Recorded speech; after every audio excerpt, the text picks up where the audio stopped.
Terima kasih Anda masih bersama kami di Kompas Petang. Saya Cynthia Rompas. Saudara, panasnya debat antar 3 capres masih terasa hingga luar forum debat. Capres nomor 2 Prabowo Subianto angkat bicara soal nilai 11 dari 100 yang diberikan capres nomor urut 1 Anies Baswedan untuknya. Prabowo bilang tidak peduli dengan nilai 11 dari 100 yang diberikan Anies dalam debat capres hari Minggu lalu. Kata Prabowo, yang menilai kinerjanya bukan Anies melainkan rakyat. Balasan Prabowo atas skor penilaian kinerja Kementerian Pertahanan dari Anies disampaikan Prabowo saat safari politik di Palembang. Sudah 2 kali Prabowo merespon nilai 11 dari Anies, setelah sebelumnya memberi tanggapan serupa saat berada di Jambi. Ada yang mau kasih saya nilai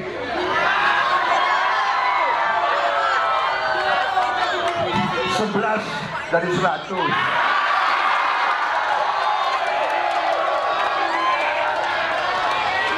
Saya sebagai anak Betawi, saya jawab, emang gue pikirin.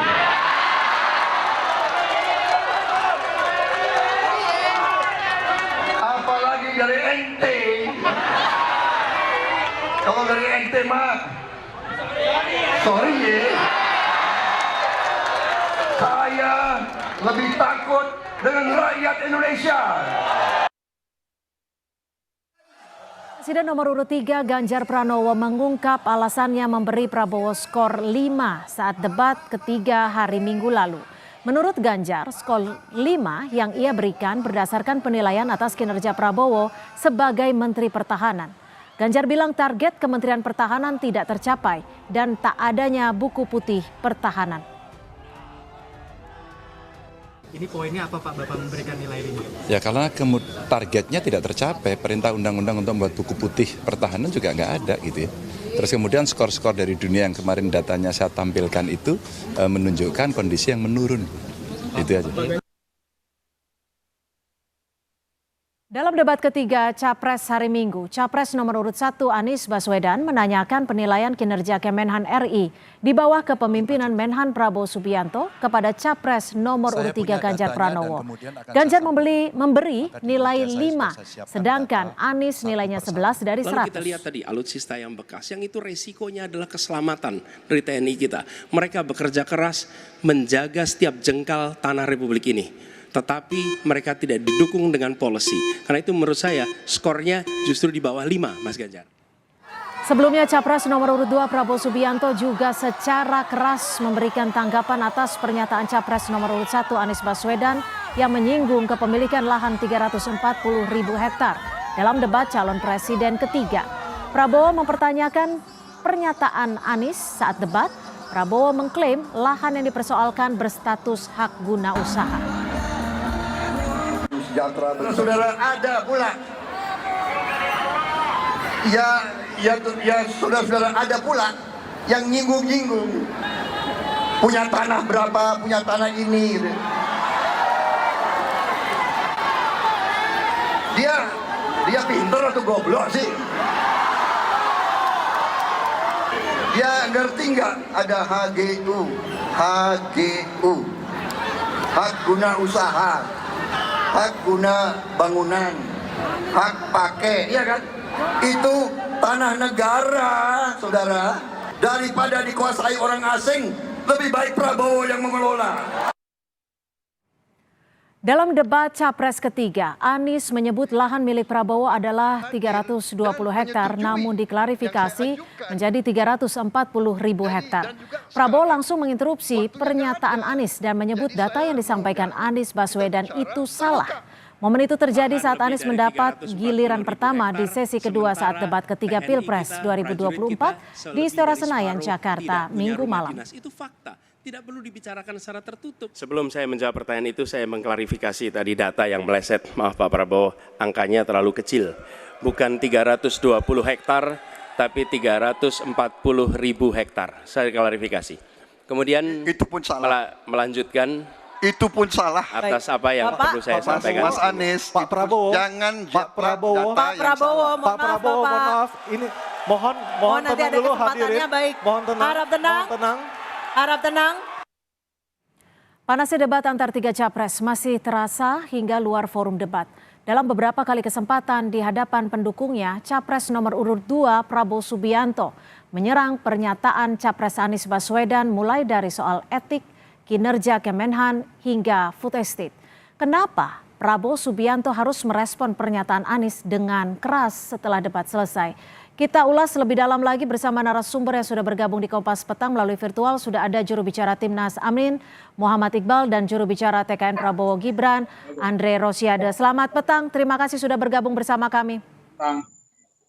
Bang Andre, saya langsung aja nih nanya, kenapa diresponnya baru setelah selesai debat, tepat di hadapan pendukungnya? Jadi begini, Mas Anies Baswedan itu memberikan keterangan kebohongan-kebohongan secara terbuka kepada publik. Makanya kita respon. 2 kali debat, Anies Baswedan mulai debat pertama dan debat kedua memberikan kebohongan, data palsu kepada masyarakat. Mulai debat pertama, 1. Bagaimana Mas Anies mendramatisir saya membawa pendukung Pak Prabowo yang meninggal, ini keluarganya ada di belakang saya.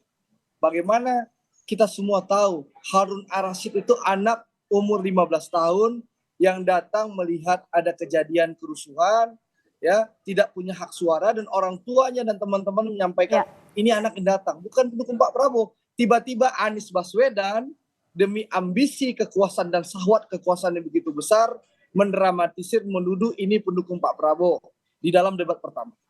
Itu kebohongan dalam debat pertama. Yang kedua, kita mempertontonkan lagi orang yang begitu berambisi untuk mendapatkan kekuasaan dan melakukan kebohongan-kebohongan lagi. Sebentar, biar rakyat tahu kebohongan Anies.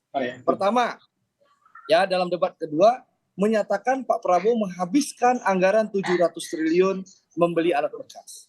Itu pertama. Yang kedua, bagaimana Anies Baswedan ini menyerang Pak Prabowo secara personal. Padahal kita semua tahu debat kemarin itu soal pertahanan, soal hubungan internasional sebentar dan geopolitik. Dan Mas Anies menyerang secara personal, menganggap Pak Prabowo memiliki tanah 340.000 hektar. Kita semua tahu tanah itu dulu mau diambil oleh asing.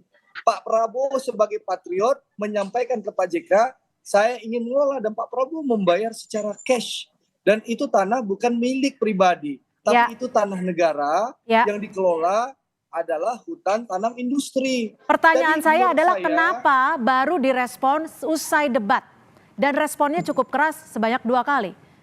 Ya karena memang kita kan tahu setelah debat bagaimana tim sebelah mencoba menggoreng-goreng opini, ya, mencoba melanjutkan kebohongan yang dilakukan oleh calon presidennya.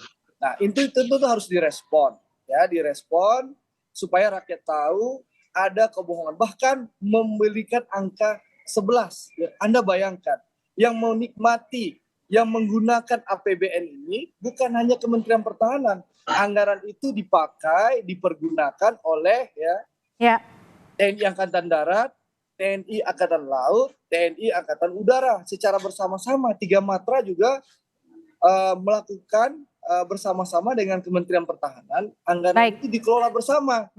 Jadi menurut saya pernyataan Mas Anies yang tidak banyak tahu karena memang tidak punya pengalaman, ya.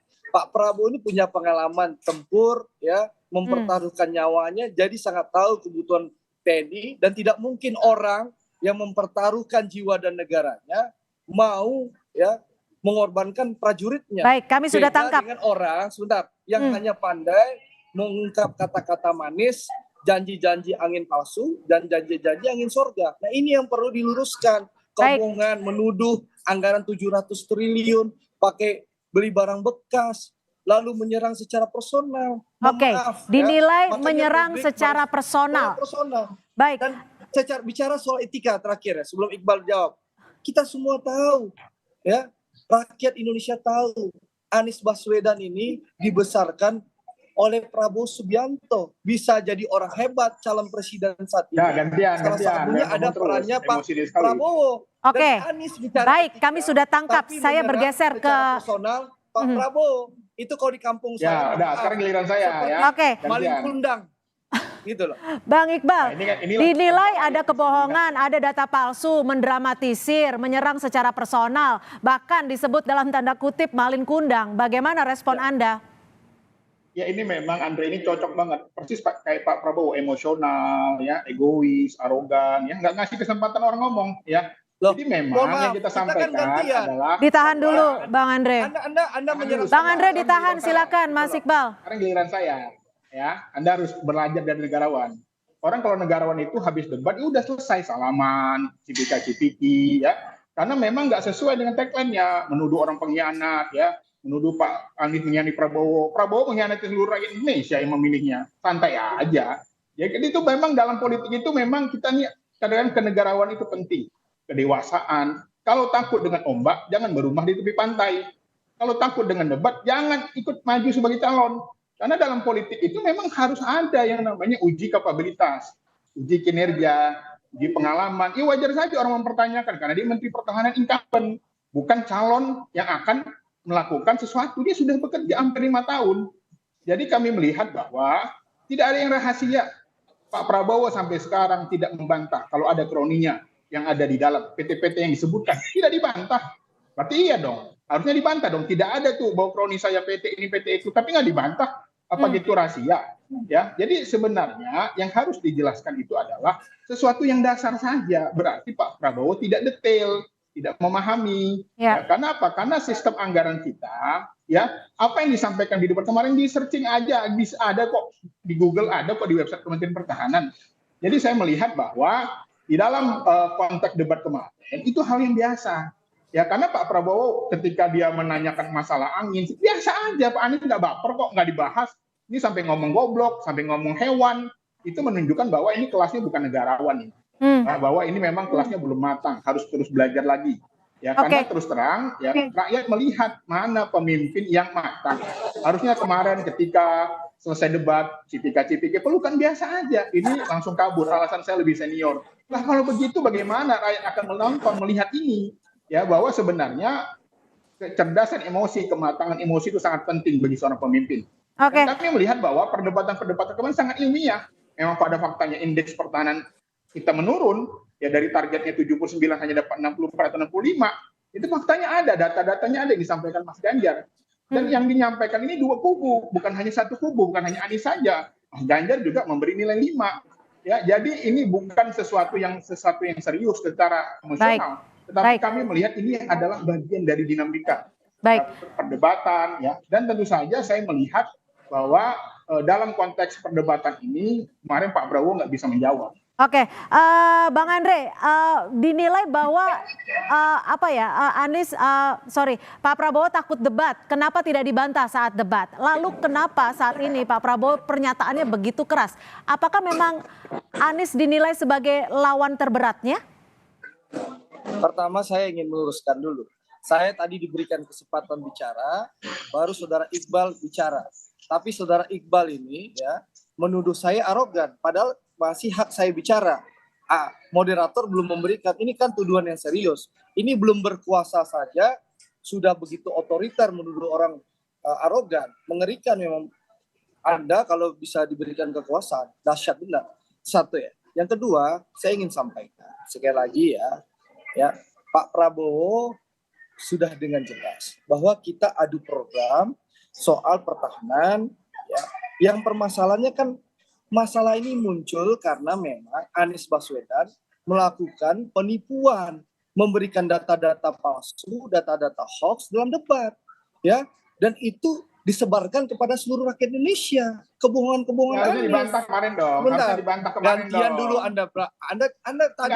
Masa Anda keliru dibiarin. Gantian Anda dong keliru bicara. dibiarin. Masa orang keliru salah sesat dibiarin. Oke, data hoaxnya data hoax seperti apa, Bang Andre? Apa? Data hoaxnya seperti apa? Anies Baswedan menuduh Pak Prabowo menggunakan APBN 700 triliun membeli barang bekas. Ini kan kebohongan yang luar biasa.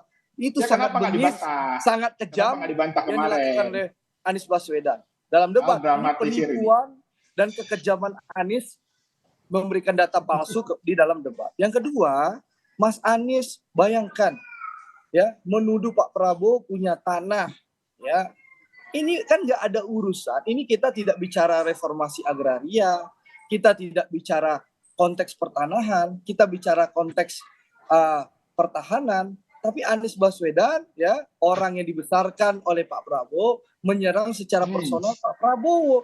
Ini kan, mohon maaf, ini budaya politik maling kundang ini dahsyat. Tapi kan disebut bahwa data-data itu sudah akurat menurut tim Anies. Data yang mana, Mbak? Oke, Itu silakan bukan dijawab tanah, kalau gitu, ini bukan Mas Iqbal. tanah Mas Iqbal, yang silakan. dimiliki oleh Pak Prabowo. Ya, jadi gini, Silakan. ya, sekarang giliran saya. Jadi gini, kalau Anda mengatakan bahwa Anies adalah bohong, tidak paham, berarti Anda menuduh Pak Jokowi di 2009 bersama. Karena Pak Jokowi yang pertama kali mengungkap itu, dan sampai sekarang Pak Prabowo nggak membantah. Harusnya bantahan itu dilakukan ketika debat. Itu jangan main di belakang. Ini ketika debat, diem, tapi di belakang berkuar-kuar, nuduh orang goblok. Nggak benar, ini menurut saya, ini menunjukkan bahwa tidak siap menjadi pemimpin nasional, pemimpin bangsa. Harusnya yang dilakukan dijawab di situ. Kalau memang salah, mohon maaf Anies, ini salah. 700 triliun itu tidak hanya barang bekas, ada juga barang baru, kan selesai, fine. Namanya orang menyampaikan sesuatu yang dia tahu, lalu tinggal diklarifikasi. Oke, coba kita tanya, kenapa Bang Andre, kenapa saat itu tidak dijelaskan saat debat? Ya, Pak Prabowo kan sudah menjelaskan bahwa saya siap menjelaskan detail. Dari waktu 1 menit, Pak Prabowo bisa menjelaskan secara detail penggunaan anggaran itu. Dan soal keterlibatan orang-orang Pak Prabowo kan jelas. Pak Prabowo menjelaskan itu, data itu tidak benar. Ya, kalau memang ada keterlibatan orang-orang Pak Prabowo melakukan korupsi atau permainan, tentu KPK sudah masuk ke Kementerian Pertahanan. Seperti KPK menangkap waktu itu Presiden PKS Lutfi Hasan Ishak ikut korupsi, tapi gitu loh. Baik. Di Kementerian Pertanian. Itu contoh loh, fakta loh. Baik, terakhir respon dari Mas Iqbal, terakhir singkat, waktu kita sudah habis. Kementerian, dulu waktu itu PKS tidak bisa menerima kekalahan ditangkaplah Presiden PKS karena terlibat ketika korupsi. dia mengeksploitasi pelacur di Padang, itu harusnya lebih parah itu. Terlibat, Ya, ketika ditangkap Andre juga. mengeksploitasi Baik. pelacur di Padang, Gitu loh. Baik, ditahan dulu Bang Andre, silakan Mas Iqbal, terakhir pernyataan dari Anda. Singkat, waktu kita sudah habis. Itu lebih tidak beretika itu, mengeksploitasi prostitusi. Politik itu nggak beretika itu. Loh, nggak beretika. Anda menuduh kami ada permainan korupsi orang-orang Pak Prabowo. Tentu aparat penegak hukum bisa masuk kemarin ke Pak permainan. Prabowo tidak membantah. Seperti Kemarin yang Pak dilakukan Prabowo oleh tidak KPK membantah. menangkap Presiden PKS Lutfi Hasan Itu Ishak tidak, kemarin Prabowo tidak membantah. dari Kementerian Baik. Pertanian. Gitu Itu loh. Prabowo tidak Itu kalau membantah. ada korupsi Itu melibatkan Prabowo tidak orang dekat membantah. menteri. Makanya Itu contoh, ini etika itu fakta. penting, ya. Jangan sampai juga prostitusi pelacur dieksploitasi untuk kepentingan politik Andre. Itu contoh nggak beretika itu. Baik, Itu contoh nggak beretika. baik, kami sudah tangkap informasinya. Nanti kami akan coba membuka ruang yang lebih luas dan juga waktu yang lebih banyak. Terima kasih sekali lagi. Persepsi dan perspektifnya juru bicara Timnas Amin Muhammad Iqbal dan juga juru bicara TKN Prabowo Gibran Bang Andre Rosiade sudah bergabung bersama kami di Kompas Petang.